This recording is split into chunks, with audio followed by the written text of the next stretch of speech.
At 7:42 p.m., my phone buzzed with a group message titled, Family. Dad wrote, "We think it's best if you take a step back for now. Megan needs space." Then Aunt Carol reacted with a thumbs up. Just like that, I was voted out of my own bloodline. I stared at the screen curry spinning in the microwave, realizing they'd just ended 5 years of my life with perfect grammar. So I typed, "Understood. I'll respect that and step away from the family fun too." I pressed send. 5 minutes later, the first phone call came in, and by midnight, nothing in that family's life was still working. People always called me the steady one, the dependable daughter, the one who had it together. I used to think that was a compliment. Turns out it was just another way to say you'll clean up our mess. 5 years ago, on a night that still smells like wet asphalt and panic, my dad called me from a Walgreens parking lot. It was raining so hard I could hear it through the phone, a hollow drumming against his windshield. His voice cracked. "Skylar, they won't admit Megan without insurance. She's not going to make it. Please." I was 27, sitting in my tiny apartment, still believing that love meant saying yes. I opened my laptop, logged into my savings account, and drained every cent I'd been saving for a down payment. $32,000 vanished in a blink. Megan was admitted the next morning. My parents called it a miracle. No one mentioned my name. That moment rewired something in me. After she got out, every crisis had my number written on it. Mom's insulin, Dad's overdrafts, Megan's therapy bills. I told myself it was fine. I was helping. Family helps, but help turned into habit, and habit turned into expectation. Then one night over takeout, Dad said, "Maybe we should make it official, set up a family fund. You're so good with numbers." I smiled because it sounded responsible, safe, like control. What I built was a leash. The Kenyon Family Fund lived under my name, my account, my routing, my reminders. It paid everything. Prescriptions, mortgages, tires, even small emergencies like Aunt Carol's dental crown. Every month I logged in, checked balances, shifted money, and told myself it was temporary. I watched their lives run smoothly because I kept every wheel greased. Adrian, my boyfriend, would joke, "You treat your family like clients who never pay their invoices." I'd laugh, but in the shower later I'd cry quietly so he wouldn't hear. By year 3, I stopped buying anything new for myself. I canceled Netflix, skipped vacations, ate oatmeal because it was cheap and didn't expire fast. Every time I tried to pull back, another emergency hit. It felt like the universe punished me for trying to breathe. Then came the retreat request, Megan asking the fund to cover a $3,200 yoga trip. "It's for my mental health," she said. I waited for someone else to say no. Instead, Dad replied, "That's important. Mental health counts too." Mom added a heart emoji. I sat there staring at my phone, realizing that they no longer saw the fund as help, it was theirs. My money was their right, and I was the rude one for hesitating. That's when the first small rebellion happened. I renamed the fund file on my computer. It used to be Kenyon Family Heart, XLSX. I changed it to Kenyon Ledger because that's what it really was, a record of debts that would never be repaid. Still, I kept going. Out of duty, out of habit, out of fear that if I stopped, everything would collapse. And then one afternoon, my dad called while I was at work. His tone was soft, almost rehearsed. "Sweetheart, maybe you should take a step back for a while. You've been tense lately." That phrase, "take a step back," stuck to the back of my throat like smoke. I didn't know it then, but those exact words would show up again 5 years later in a group message that would end everything. After that call, things started to shift in quiet, ugly ways. The messages came faster, the tone softer but heavier. "Just until Friday. Can you cover Mom's refill this month? It's only temporary." Every request felt rehearsed, like a script they'd practiced together. Then came the one that broke the rhythm. Megan texted, "Could the fund cover a yoga retreat in Arizona? It's for my mental health." I waited. Maybe someone else would step up.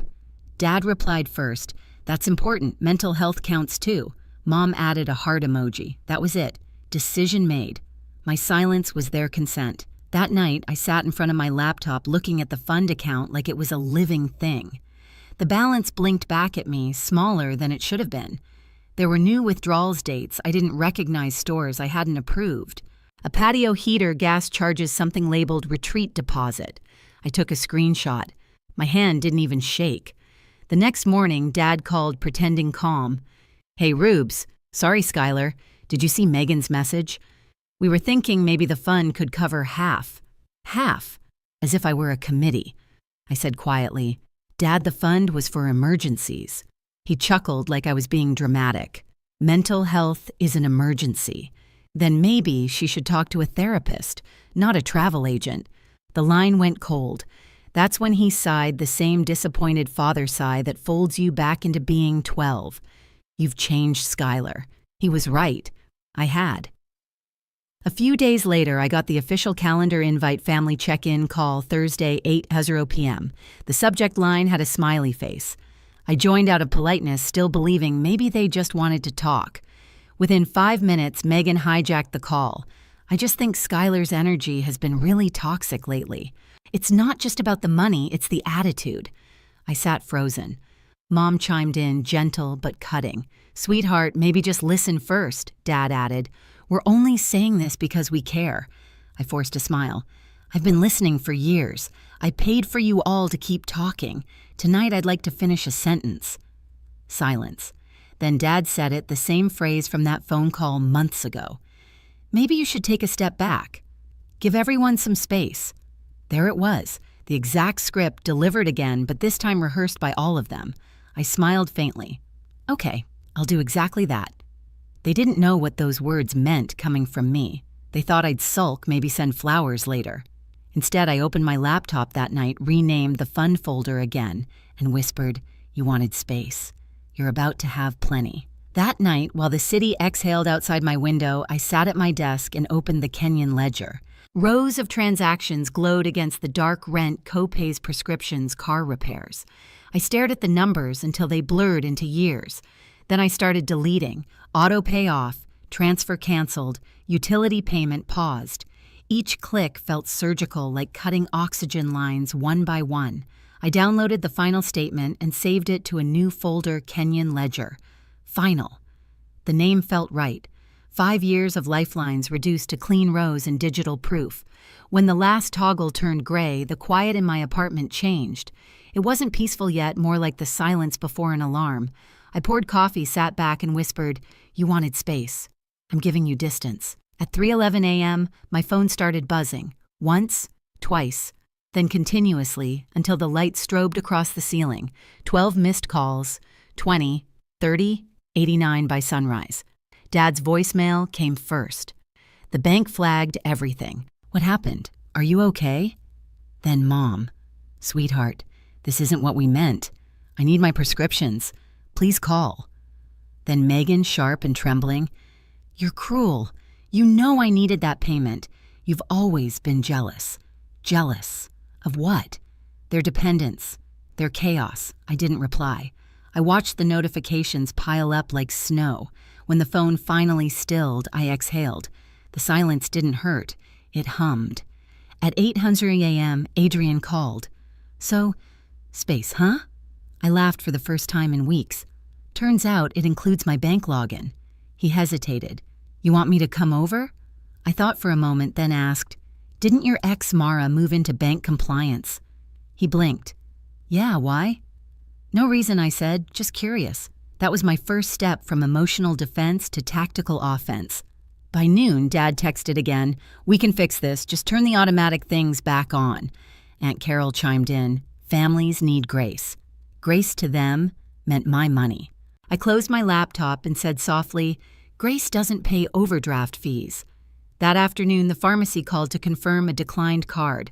"Would you like to update your payment method?" the pharmacist asked gently. "No," I said. "They'll handle it." "Are they okay?" she asked. I smiled. "They will be. Eventually." I wasn't angry anymore. I was documenting. Because when people think they're entitled to your kindness, the only way to prove you're done is paperwork. By Sunday evening, I'd stopped counting the calls.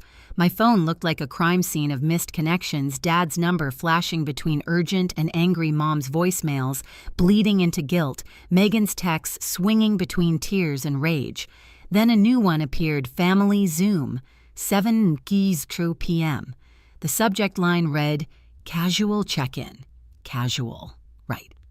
At 6:59, I sat at my desk wearing a soft black sweater, the same one I'd worn when I first created the family fund years ago.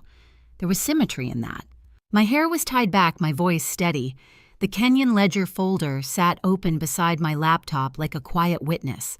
I clicked, Join meeting.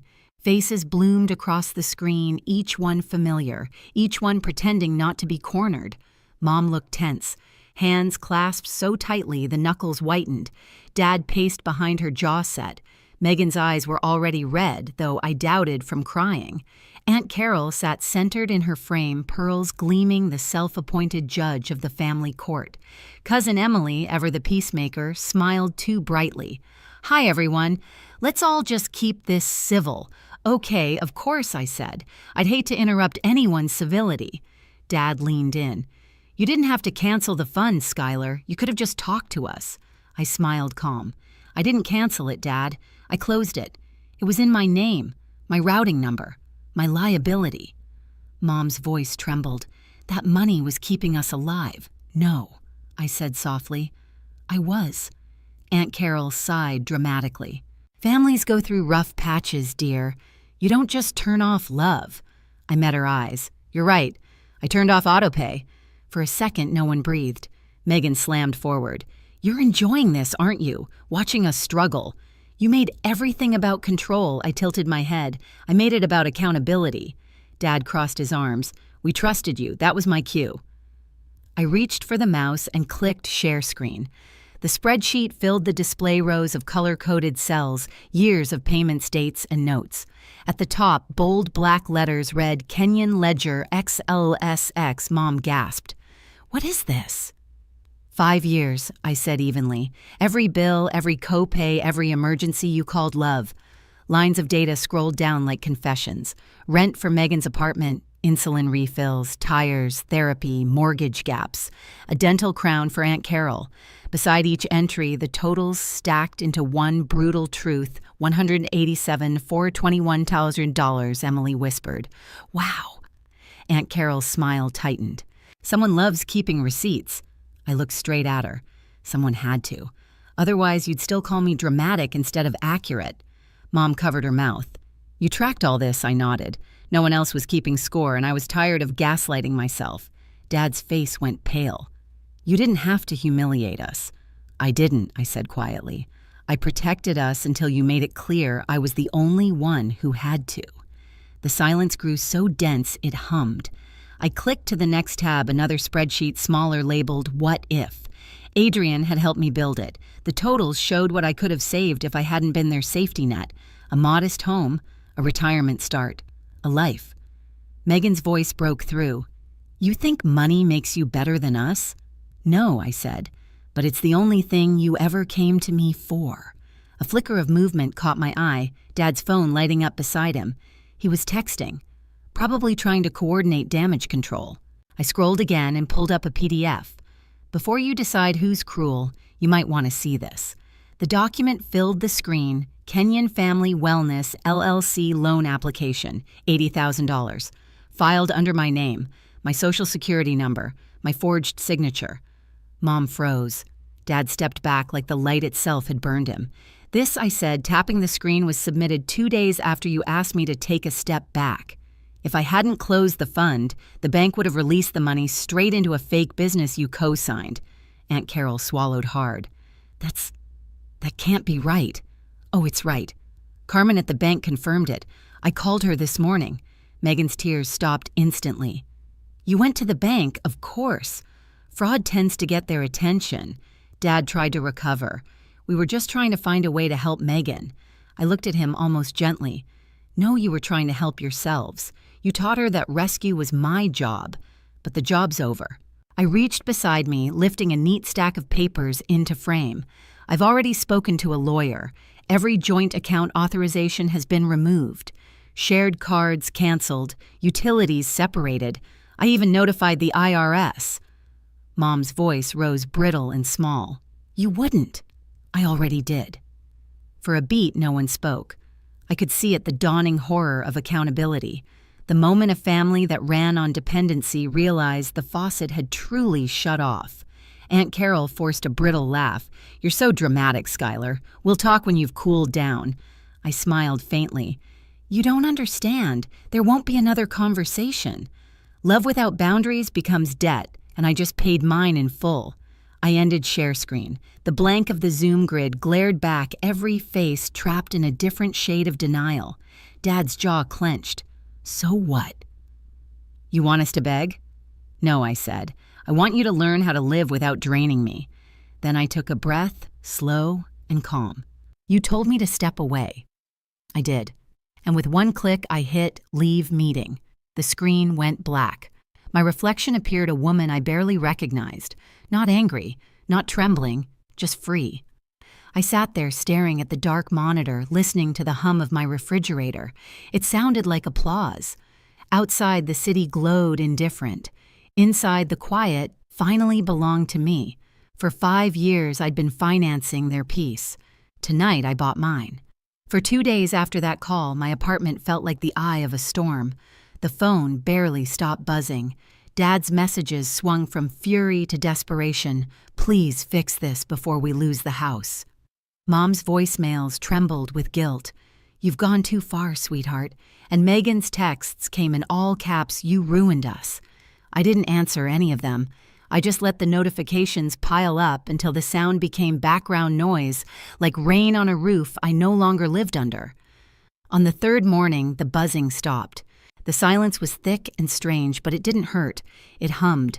I went through every account one last time, verifying that all joint authorizations were gone. My name clean. No shared cards, no hidden logins. For the first time in years, my finances looked exactly like my life, mine alone. Then the email came.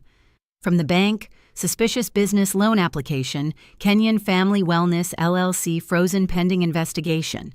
Carmen had kept her promise. The loan had been officially blocked. If I'd hesitated even a day, I would have been $80,000 in debt for a business that didn't exist.